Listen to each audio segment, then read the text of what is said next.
On Thursday night, August 25, 2022, a memorable traffic incident took place on a quiet street in Florida.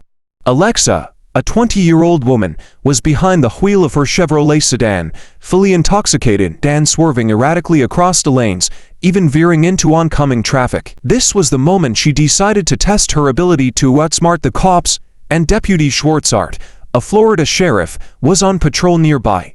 He quickly spotted her erratic driving and decided to pull her over. Although there was nothing ordinary about this traffic stop, Alexa, confident that she could handle any situation, continued to try and deal with the officer in her own way. It was a breezy Thursday night in Florida, with the sky stretching endlessly, baked in the soft hues of twilight, and the coastal breeze gently rustling through the trees. The perfect night for a drive. Alexa, a 20-year-old full of confidence, lacking any real judgment, decided to take her beloved Chevy for a spin under the stars. With the windows rolled down and the music blasting, she swerved across lanes like a seagull caught in the wind, erratic and aimless. She zigzagged between the white lines, turning the highway into her own personal dance floor, moving to the beat only she could hear. Her car swayed from side to side, drifting dangerously close to the center line, one moment veering left, the next heading straight for oncoming traffic. To Alexa, it was just a carefree joyride, the road an open space for her to roam. But to anyone watching, or in this case, Deputy Schwarzart, it was a glaring sign that something was wrong. The deputy, cruising down the highway on a routine patrol, noticed the erratic driving and instantly recognized the signs of impairment. It didn't take long for his cruiser's lights to flash on, the sudden blue and red light slicing through the darkness. Alexa's free-spirited night had abruptly come to an end. The deputy wasn't a rookie, he had seen this before. Drivers who thought they could outrun the law or talk their way out of trouble.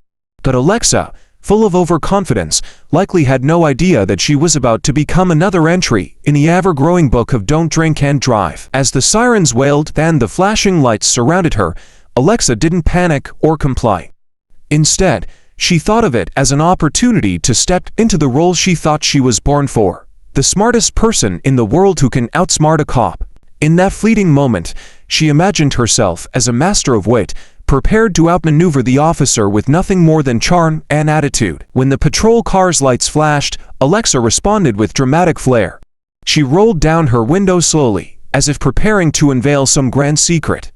Rather than complying with a simple greeting, she let out an exaggerated sigh, the kind that could be heard from a mile away. With a casual, almost dismissive hi, she acted as though she were simply being interrupted from something far more important, like scrolling through social media or mentally rehearsing her victory speech. The real show, however, came with her body language.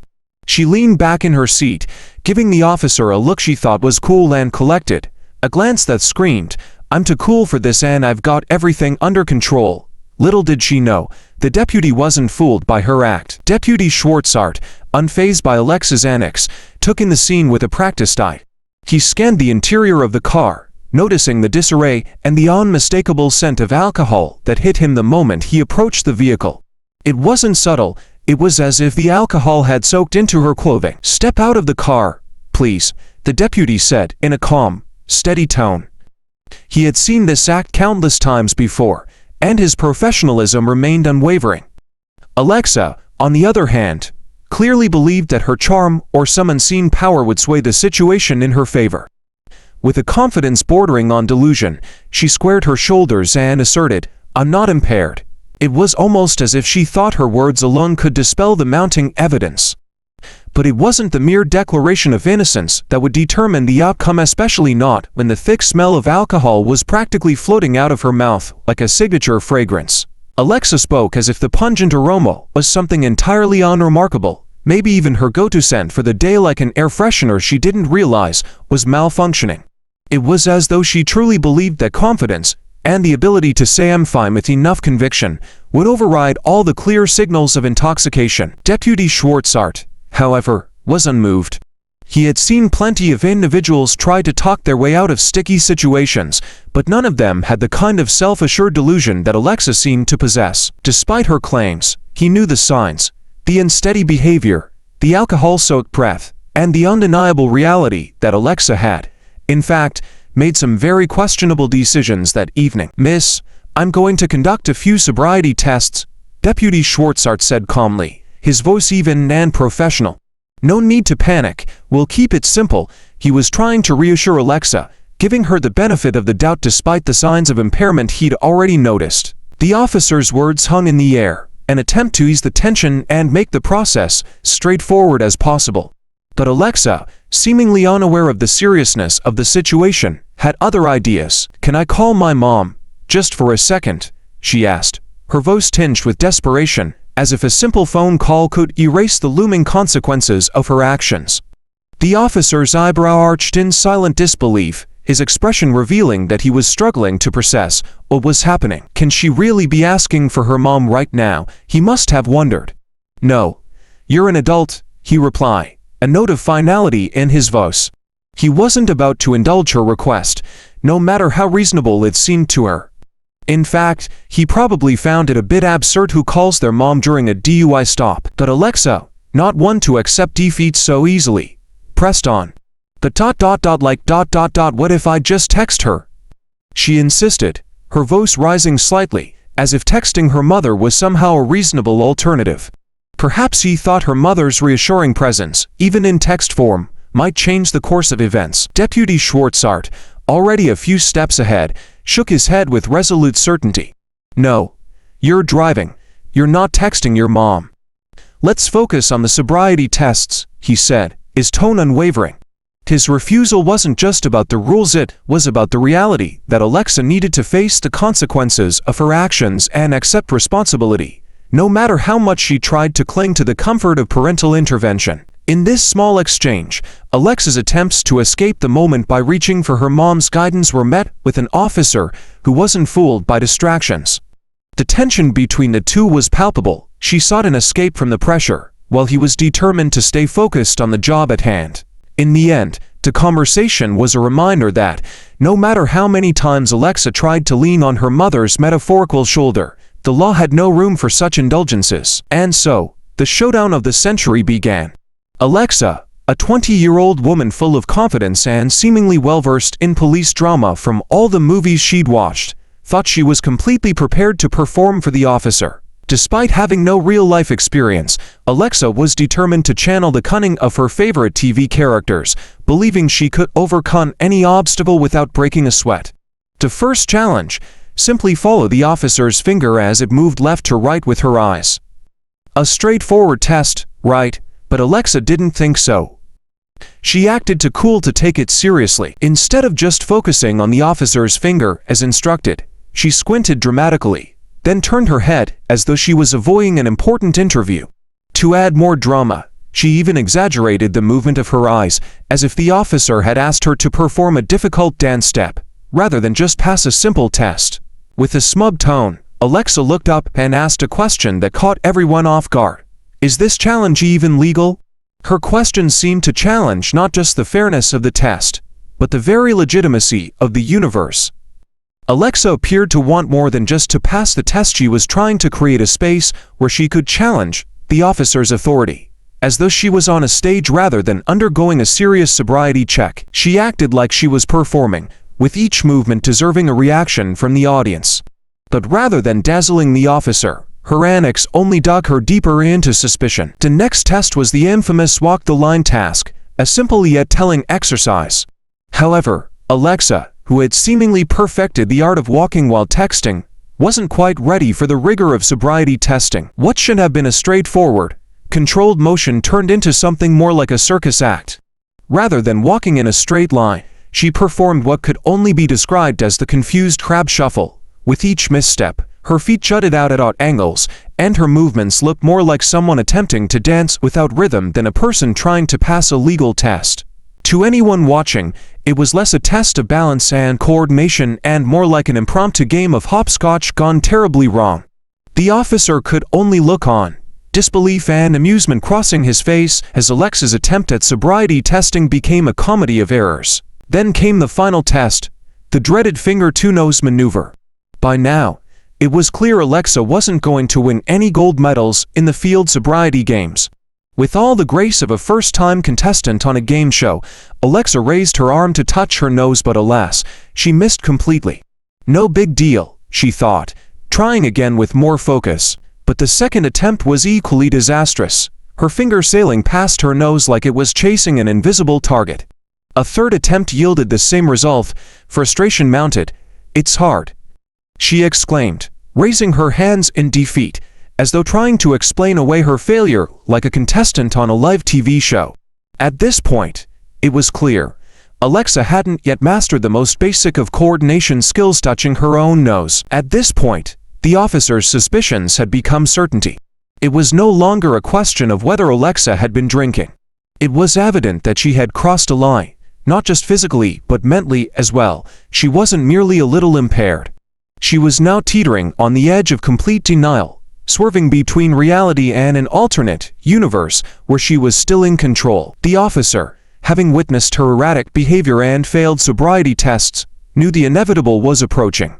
"All right, you're under arrest for DUI," he said calmly, his voice steady as he reached for his handcuffs. But what happened next threw him off guard. Alexa, rather than accepting her fate with any semblance of composure, decided this was the moment to wage her own war against the system. In an act of sheer defiance, she pulled away when the officer attempted to cuff her, as though she believed she could somehow outsmart him or wriggle free from the consequences. Her resistance added another layer to her already complicated situation now. In addition to DUI, she was facing a charge of resisting arrest. "I passed the tests, I did," she shouted, as if her claims could somehow erase the reality of the situation.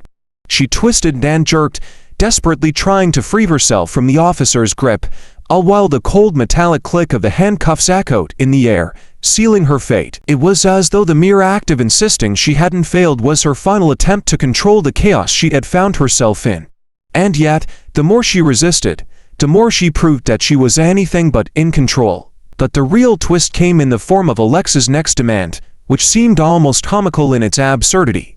"No, I need to call my mom," she pleaded, as if calling her mother would somehow erase the evidence of her drunken driving and defiance. It was the ultimate display of a young adult clinging to the last semblance of comfort and an escape from a reality she was unwilling to face. In that moment, the officer's patience was stretched to its limit.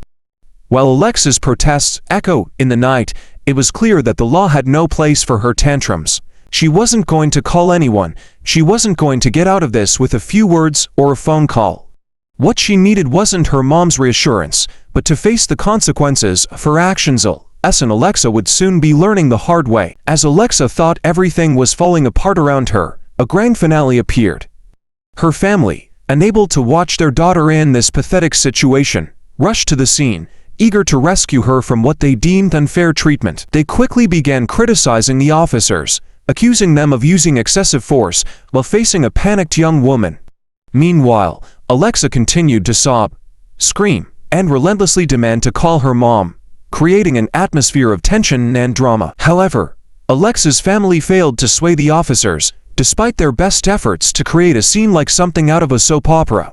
The officers, calm and unwavering, were not influenced by the criticism or the dramatic situation. The evidence was undeniable. The tests Alexa couldn't complete, her refusal to cooperate during the sobriety check, and the overpowering smell of alcohol on her breath. Alexa's family may have hoped for a miracle, that their arrival would change everything and their daughter would be freed from the officer's strict scrutiny.